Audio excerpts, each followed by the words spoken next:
Here's 3 common myths about running $1 million business in 2026. Myth number 1 is that you need to know what you're doing.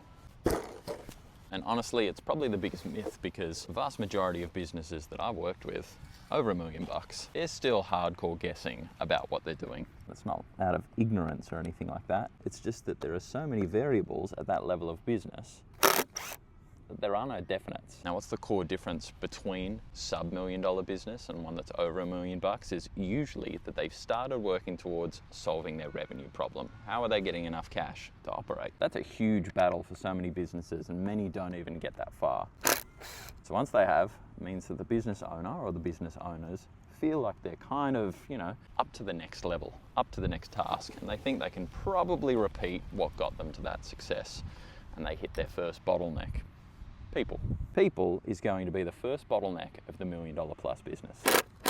Now, some businesses have already faced that in the sub-$1 million category, but most of them are going to get to that $1 million plus and realize that the damage that can be done when they get the wrong people in the door doing the wrong things and having the wrong expectations can quickly sink the business, destroy the culture, and then they're back to sub-mil or worse. And the thing that compounds that problem is that you can't use the same systems that helped work on your sub-$1 million business. You can't just turn up sales and hope it's going to fix your people problem. It doesn't work like that.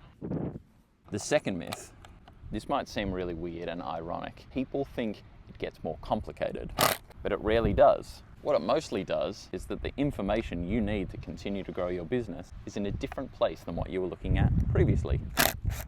So that sub-$1 million position where your main driver was to bring up revenue, that became predictable in some way, shape or form, and you were looking at information in your CRM, in your pipelines, in your funnels, etc., and you got to that plus $1 million category, and the information there isn't helping you as much as you think, and your growth starts to plateau. You've probably worked out that where that information lies is in your people, but your systems probably aren't set up to do that effectively. So you face a conundrum.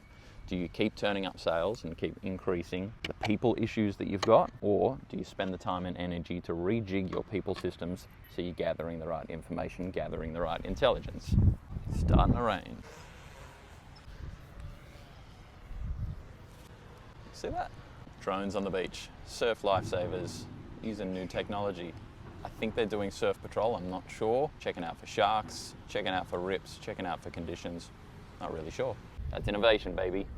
The third myth, which is probably the most simple of all, is that you'll ever find an investment better than a 2006 Corolla.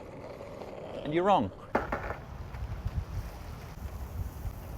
Look at that baby go.